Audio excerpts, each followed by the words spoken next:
Hello friends, welcome back to CMS Creations. It's me ഷുഹൈദ്. നമ്മൾ നോക്കാൻ പോകുന്നത് നമ്മളുടെ ഇപ്പോൾ ഈ കഴിഞ്ഞ ഓണപരീക്ഷയുടെ 10ാം ക്ലാസ് SSLC 10ാം ക്ലാസ് അഥവാ സ്റ്റേറ്റ് സിലബസിൽ ഓണപരീക്ഷയ്ക്ക് ചോദിച്ചിട്ടുള്ള ചോദ്യപേപ്പറിൻ്റെ ഒരു ചെറിയൊരു അനാലിസിസും അതിൻ്റെ ആൻസർ കീസുമാണ്. അപ്പോൾ നമ്മൾ കഴിഞ്ഞ പ്രാവശ്യം ചെയ്ത പോലെ തന്നെ ചാപ്റ്റർ വൈസ് ആൻസർ കീ നമ്മളതിന് ശേഷം ഇടുന്നതായിരിക്കും. ഈ ക്വസ്റ്റ്യൻ പേപ്പർ എങ്ങനെയാണ് ചോദിച്ചത്, എത്ര മാർക്കിനാണ് ഒരു ചാപ്റ്റർ എന്ന് ചോദിച്ചിട്ടുള്ളത് നമുക്കൊന്ന് നോക്കാം. അടുത്ത വർഷം നമ്മളുടെ സിലബസും മാറുമെങ്കിലും നമുക്ക് വാർഷിക പരീക്ഷയ്ക്ക് ഇതിനൊക്കെ ഒന്ന് റെഫർ ചെയ്യണമെന്നുണ്ടെങ്കിൽ, ആനുവൽ SSLC പരീക്ഷയ്ക്ക് ഒന്ന് റെഫർ ചെയ്യണമെന്നുണ്ടെങ്കിൽ നമുക്കത് ഉപകാരപ്രദമായിരിക്കും. അപ്പോൾ നമുക്കൊന്ന് നോക്കാം എങ്ങനെയൊക്കെയാണ് ഈ ചോദ്യങ്ങൾ വന്നിട്ടുള്ളത്. നമ്മൾ കഴിഞ്ഞ വർഷത്തെ ക്വസ്റ്റ്യൻ പേപ്പറുകൾ ചെയ്തപ്പോൾ നമ്മൾ പറഞ്ഞിരുന്നു ഏകദേശം 20ഓളം ചോദ്യങ്ങളായിരിക്കും. 20-നടുത്ത് ചോദ്യങ്ങൾ എന്തുണ്ടാവും ഫസ്റ്റത്തെ 2 ചാപ്റ്റർ പഠിച്ചാൽ തന്നെ നല്ലൊരു മാർക്ക് നമുക്ക് സ്കോർ ചെയ്യാമെന്ന് പറഞ്ഞിരുന്നു അല്ലേ. നമുക്ക് നോക്കാം എങ്ങനെയൊക്കെയാണ് അതിൽ ചോദ്യങ്ങൾ ചോദിച്ചിട്ടുള്ളത് എന്നുള്ളത്. ഫസ്റ്റ് ടേമിലെ എക്സാമിനേഷൻ 2024-25 മാത്തമാറ്റിക്സ് ക്ലാസ് 10 2.5 മണിക്കൂർ എക്സാമാണ് 80 മാർക്കിന്. ഓക്കെ, കഴിഞ്ഞ വർഷത്തിൽ നിന്നും വ്യത്യസ്തമായിട്ട് കഴിഞ്ഞ 3 വർഷത്തെ ക്വസ്റ്റ്യൻ പേപ്പറുകൾ നമ്മൾ ചെയ്തിട്ടുണ്ട്. അതിൽ നിന്ന് വ്യത്യസ്തമായിട്ട് ഈ വർഷം നമ്മുടെ എക്സാം മേ ബി സെപ്റ്റംബറിലോട്ട് നീണ്ടതുകൊണ്ടായിരിക്കാം ട്രിഗ്നോമെട്രി എന്ന് പറയുന്നത് നമ്മുടെ 5ാമത്തെ ചാപ്റ്ററിൽ നിന്ന് ഇതുവരെ ചോദിച്ചിട്ടില്ല. 5ാമത്തെ ചാപ്റ്ററിൽ നിന്ന് ഒരു 3 ചോദ്യം ചോദിച്ചിട്ടുണ്ട്. ഫസ്റ്റത്തെ സെക്ഷനും 2ാമത്തെ സെക്ഷനുമായിട്ട് സൈന് കോസ് ടാൻ ഉപയോഗിച്ചുകൊണ്ട് ചെയ്യേണ്ട ഒരു സെക്ഷനും പിന്നെ 30, 60, 90 റേഷ്യോ വെച്ച് ചെയ്യുന്ന 2 ചോദ്യങ്ങളും, അങ്ങനെ 3 ചോദ്യങ്ങളാണ് ട്രിഗ്നോമെട്രി എന്ന് പറയുന്ന ഭാഗത്തുനിന്ന് ചോദിച്ചിട്ടുള്ളത്. ഓക്കെ, അത് ഏതൊക്കെയാണെന്നുള്ളത് നമുക്ക് പിന്നെ ഡിസ്കസ് ചെയ്യാം. ഇപ്പം നമുക്ക് ഇതിൽ ചോദിച്ചിട്ടുള്ള പാറ്റേണുകൾ ഒന്ന് പെട്ടെന്ന് നോക്കാം. Okay, total number of questions ആകെ 29 ചോദ്യങ്ങളാണ്. അതിൽ 21 നമ്മൾ 21 ക്വസ്റ്റ്യൻസിന് നമ്മൾ ആൻസർ ചെയ്യണം. ബാക്കി 8 ക്വസ്റ്റ്യങ്ങൾ നമുക്ക് സ്കിപ്പ് ചെയ്യാൻ പറ്റും. അപ്പോൾ ആ 8 എണ്ണത്തിൽ ആ 3 കൂട്ടിയാൽ മതി. ഫസ്റ്റത്തെ 4 ചാപ്റ്റർ നല്ല വരെയൊക്കെ പഠിച്ചു പോയി കഴിഞ്ഞാൽ ട്രിഗ്നോമെട്രി നമുക്ക് എടുത്തിട്ടില്ലെങ്കിലും അതല്ലെങ്കിൽ ട്രിഗ്നോമെട്രി നമുക്ക് അറിയില്ല എന്നുണ്ടെങ്കിലും അത് നമുക്ക് എന്ത് ചെയ്യാൻ പറ്റും, സ്കിപ്പ് ചെയ്യാൻ പറ്റും. 8 ക്വസ്റ്റ്യൻസ് നമുക്ക് സ്കിപ്പ് ചെയ്യാം. ഓക്കെ, 29 ചോദ്യങ്ങളുണ്ട്. അതിൽ 21 എഴുതിയാൽ മതി. 2 മാർക്കിൻ്റെ 4 ക്വസ്റ്റ്യൻ ആണ്. അതിലേതെങ്കിലും 3 അവിടെ നമുക്കൊന്ന് സ്കിപ്പ് ചെയ്യാം. അതേപോലെ 3 മാർക്കിൻ്റെ 6 ചോദ്യങ്ങളാണ്. അതിൽ നിന്ന് 4 എഴുതിയാൽ മതി, 2 നമുക്ക് സ്കിപ്പ് ചെയ്യാം. പിന്നെ 4 മാർക്കിൻ്റെ 11 ചോദ്യങ്ങളാണ്. 8 എഴുതിയാൽ മതി, അതിൽ നിന്ന് ഏതെങ്കിലും 3 നമുക്ക് എന്ത് ചെയ്യാം, സ്കിപ്പ് ചെയ്യാം. 5 മാർക്കിൻ്റെ 8 ചോദ്യങ്ങളാണ്. അതിലേതെങ്കിലും 6 എഴുതിയാൽ മതി, ബാക്കി 2 നമുക്ക് എന്ത് ചെയ്യാം, സ്കിപ്പ് ചെയ്യാം. ഇതാണ് ക്വസ്റ്റ്യൻ്റെ പാറ്റേൺ നമ്മളോട് ചോദിച്ചിട്ടുള്ളത്. ഓക്കെ, ഇനി ഓരോ ചാപ്റ്ററിൽ നിന്ന് എത്ര മാർക്കിന് ചോദിച്ചിട്ടുണ്ട്. നമ്മുടെ ഫസ്റ്റത്തെ ചാപ്റ്റർ അരിത്തമെറ്റിക് സീക്വൻസ് നിന്ന് ടോട്ടൽ 30 മാർക്കിനുള്ള ചോദ്യമാണ്. കണ്ടോ, അരിത്തമെറ്റിക് സീക്വൻസ് നിന്നാണ് ഏറ്റവും കൂടുതൽ മാർക്കിന് ചോദിച്ചിട്ടുള്ളത്. നമ്മൾ പറഞ്ഞു ഫസ്റ്റത്തെ 2 ചാപ്റ്ററിൽ നിന്നായിരിക്കും ഏറ്റവും കൂടുതൽ മാർക്കിന് ഉണ്ടാവുക. അരിത്തമെറ്റിക് സീക്വൻസ് നിന്ന് 30 മാർക്കിനാണ് ചോദിച്ചിട്ടുള്ളത്. സർക്കിൾസ് എന്ന് പറയുന്ന ചാപ്റ്ററിൽ നിന്ന് 27 മാർക്കിനാണ്. അപ്പോൾ ഈ 2 ചാപ്റ്റർ നല്ല മര്യാദയ്ക്ക് പഠിച്ചു കഴിഞ്ഞാൽ തന്നെ 30, 27, 57 മാർക്കായി 80 ഇല്ലേ. കണ്ടോ, പകുതിയിൽ കൂടുതൽ മാർക്കായി 80. ഇത് പറഞ്ഞ ഫസ്റ്റത്തെ 2 ചാപ്റ്റർ പഠിച്ചു കഴിഞ്ഞാൽ നമുക്ക് ഏകദേശം ചോദ്യങ്ങൾ കിട്ടുമെന്നുള്ളത്. ഓക്കെ, ദെൻ മാത്തമാറ്റിക്സ് ഓഫ് ചാൻസിന് 14 മാർക്കിനും അതേപോലെ തന്നെ സെക്കൻഡ് ഡിഗ്രി ഇക്വേഷൻസിന് 23 മാർക്കിനും ഇപ്രാവശ്യം സെക്കൻഡ് ഡിഗ്രിന്ന് കുറച്ച് അധികം ചോദ്യങ്ങൾ ചോദിച്ചിട്ടുണ്ട് കേട്ടോ. പിന്നെ ട്രിഗ്നോമെട്രി എന്ന് പറയുന്ന ചാപ്റ്ററിൽ നിന്ന് ഒരു 11 മാർക്കിനും ഒരു 3 മാർക്കിൻ്റെ ചോദ്യവും ഒരു 4 മാർക്കിൻ്റെ 2 ചോദ്യം ഇങ്ങനെയാണ് ചോദിച്ചിട്ടുള്ളത്. പിന്നെ ഒരു കേസ് സ്റ്റഡി ഞാൻ കൊടുത്തിട്ടുള്ള എന്താണെന്ന് ചോദിച്ചു കഴിഞ്ഞാൽ നമ്മളുടെ ഒരു കൺസെപ്റ്റ് നമുക്ക് തരും. അതായത് 29ാമത്തെ ചോദ്യം എങ്ങനെയാണെന്ന് ചോദിച്ചു കഴിഞ്ഞാൽ ഒരു പാരഗ്രാഫ് അല്ലെങ്കിൽ ഒരു കൺസെപ്റ്റ് പാരഗ്രാഫ് നമുക്ക് തരും. അതുമായിട്ട് ബന്ധപ്പെട്ടിട്ടുള്ള ഒരു ചോദ്യം, ഒരു 5 ചോദ്യം ഉണ്ടാവും. ആ ചോദ്യത്തിനെയാണ് നമ്മൾ കേസ് സ്റ്റഡി അല്ലെങ്കിൽ വിശകലനം ചെയ്ത് ചെയ്യുന്നതിനാണ് നമ്മൾ കേസ് സ്റ്റഡി എന്ന് പറയുന്നത് കേട്ടോ. അപ്പോൾ അത്തരത്തിലുള്ള ഒരു ചോദ്യമാണ് നമുക്ക് ഉണ്ടാവുക 5 മാർക്കിന്. അങ്ങനെ ടോട്ടൽ 80 മാർക്കിൻ്റെ ചോദ്യങ്ങളാണ് ചോദിച്ചിട്ടുള്ളത്.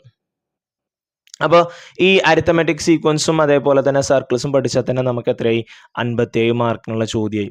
പിന്നെ മാത്തമാറ്റിക്സ് ഓഫ് ചാൻസസും ഉണ്ട്, പിന്നെ സെക്കൻഡ് ഡിഗ്രി ഉണ്ട്. ഓക്കെ, ഈ മാത്തമാറ്റിക്സ് ഓഫ് ചാൻസ് എന്ന് പറയുന്ന ചെറിയൊരു ചാപ്റ്ററാണ്. അതും വളരെ സിമ്പിൾ ആയിട്ടുള്ളൊരു ചോദ്യമാണ്. അതും കൂടിയും പഠിച്ചു കഴിഞ്ഞാൽ നമുക്ക് 57, 10, 67, 4, 71 കണ്ടോ. പിന്നെ ഒരു 9 മാർക്ക്, അത് നമുക്ക് സെക്കൻഡ് ഡിഗ്രി എന്ന് കൊടുക്കാം അല്ലേ. ഇനി അരിത്തമെറ്റിക് സീക്വൻസ് നിന്ന് ടോട്ടൽ 30 മാർക്കിനുള്ള ചോദ്യമാണ്. ടോട്ടൽ 8 ക്വസ്റ്റ്യൻസ് ആണുള്ളത്. ഏകദേശം 9, 10 റേഞ്ചിലുള്ള ക്വസ്റ്റ്യൻസുകളായിരുന്നു കഴിഞ്ഞ വർഷങ്ങളിലൊക്കെ ചോദിച്ചിരുന്നത്. ഈ വർഷവും ഉണ്ട്. ഏകദേശം 8 ചോദ്യങ്ങളാണ് ഫസ്റ്റത്തെ ചാപ്റ്ററിൽ നിന്ന് ചോദിച്ചിട്ടുള്ളത്. അതിൽ 2 മാർക്കിൻ്റെ ഒരു ചോദ്യമുണ്ട്, പിന്നെ 3 മാർക്കിൻ്റെ 2 ചോദ്യം, 4 മാർക്കിൻ്റെ 3 ചോദ്യം, 5 മാർക്കിൻ്റെ 2 ചോദ്യം. ഇങ്ങനെയാണ് അരിത്തമെറ്റിക് സീക്വൻസ് എന്ന് ചോദിച്ചിട്ടുള്ള പാറ്റേൺ. ഇനി സർക്കിൾസ് എന്ന് പറയുന്ന ചാപ്റ്ററിൽ ആകെ 27 മാർക്കിനുള്ള ചോദ്യം, അങ്ങനെ 7 ചോദ്യങ്ങളാണുള്ളത്. ഓക്കെ, അരിത്തമെറ്റിക് സീക്വൻസിൽ 8 ചോദ്യവും ഇവിടെ 7 ചോദ്യം, അപ്പോൾ 15 ചോദ്യങ്ങൾ മൊത്തം. ഏകദേശം 20 ചോദ്യത്തിനടുത്തായിരുന്നു നമുക്ക് ഈ 2 ചാപ്റ്ററിൽ ഉണ്ടായിരുന്നത്. ഈ വർഷം നമുക്കൊരു 3 ചോദ്യം ട്രിഗണോമെട്രി എന്ന് പറയുന്ന ചാപ്റ്ററിൽ വന്നിട്ടുണ്ട്. പിന്നെ സെക്കൻഡ് ഡിഗ്രിയിലും ഒരു 2 ചോദ്യം കൂടിയിട്ടുണ്ട്. ഏകദേശം 4 ചോദ്യങ്ങളാണ് സെക്കൻഡ് ഡിഗ്രിയിൽ നിന്ന് ഉണ്ടായിരുന്നത്. ഈ വർഷം 2 ചോദ്യങ്ങളും കൂടി 6 ചോദ്യങ്ങളായിട്ടുണ്ട്.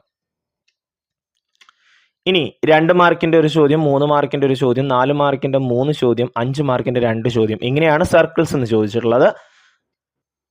അങ്ങനെ മൊത്തം 27 മാർക്കിനുള്ള ചോദ്യം. ഈ 2 ചാപ്റ്റർ പഠിച്ചാൽ തന്നെ നമ്മൾ ഇപ്പോൾ നമുക്ക് ഫസ്റ്റത്തേൽ ഒരു സ്കിപ്പ് ചെയ്യാനുള്ളത് ഉണ്ടാവും. അത് ചിലപ്പോൾ ഈ സർക്കിൾസും അരിത്തമെറ്റിക്കും പ്രോബബിലിറ്റിയും പിന്നെ സെക്കൻഡ് ഡിഗ്രി 4 ചാപ്റ്ററിനായിരിക്കും ഉണ്ടാവുക. അപ്പോൾ അതിൽ നിന്ന് സെക്കൻഡ് ഡിഗ്രീനെ നമുക്ക് ഒഴിവാക്കാം, 3 എഴുതിയാൽ മതി.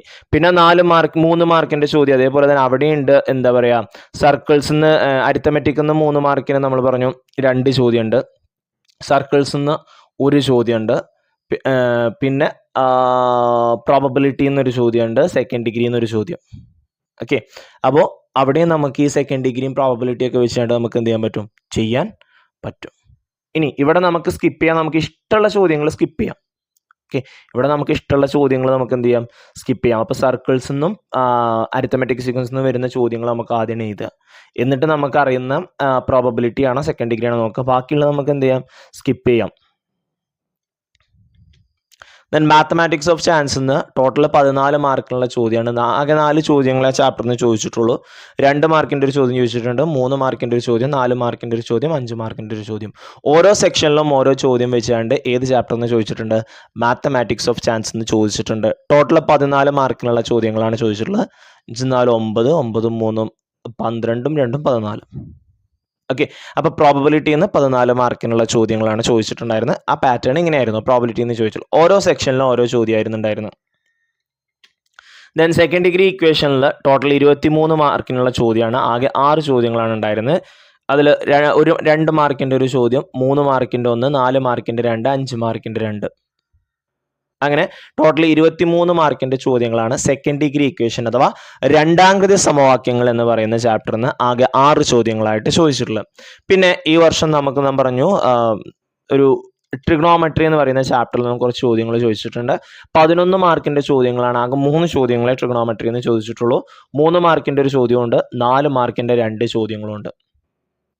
ഇങ്ങനെ ചോദ്യങ്ങളാണ് നമ്മളോട് ചോദിച്ചിട്ടുള്ളത്. ഓക്കെ, അരിത്തമെറ്റിക് സീക്വൻസിൽ നിന്ന് 30 മാർക്കിനും സർക്കിൾസിൽ നിന്ന് 27 മാർക്കിനും പ്രോബബിലിറ്റിയിൽ നിന്ന് 14 മാർക്ക്, സെക്കൻഡ് ഡിഗ്രിയിൽ നിന്ന് 23 മാർക്ക്, ട്രിഗണോമെട്രിയിൽ നിന്ന് 11 മാർക്ക്.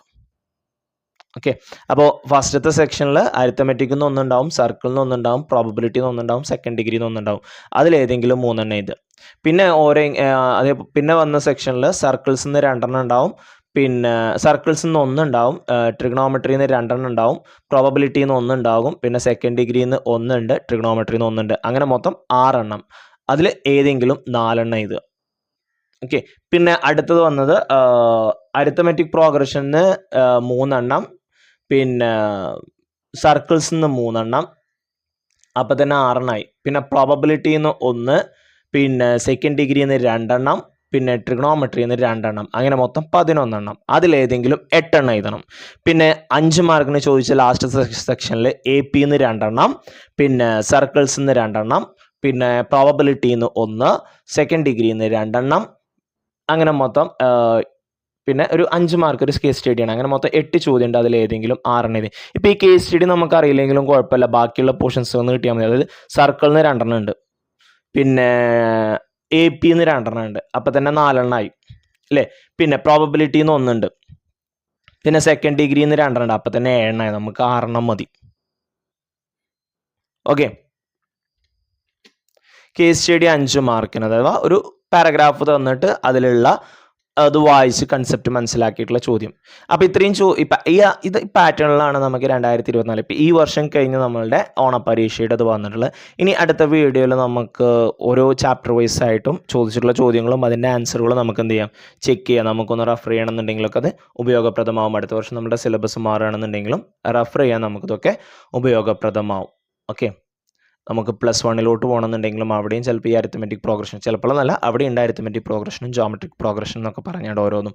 അതേപോലെ തന്നെ ഇനി വരുന്ന കുട്ടികൾക്കും ഇതൊക്കെ ഒന്ന് റെഫർ ചെയ്യാൻ ഉപയോഗപ്രദമാവും. ഓക്കെ, അപ്പോൾ നമുക്കിനി ക്വസ്റ്റ്യൻസുകൾ, അതായത് ഈ 2024 നമ്മൾ ഇതിനു മുമ്പുള്ളതൊക്കെ ചെയ്തു. ഈ 2024 ചോദിച്ചിട്ടുള്ള ചോദ്യങ്ങൾ, അതിൻ്റെ ഉത്തരങ്ങളും നമുക്ക് നോക്കാം.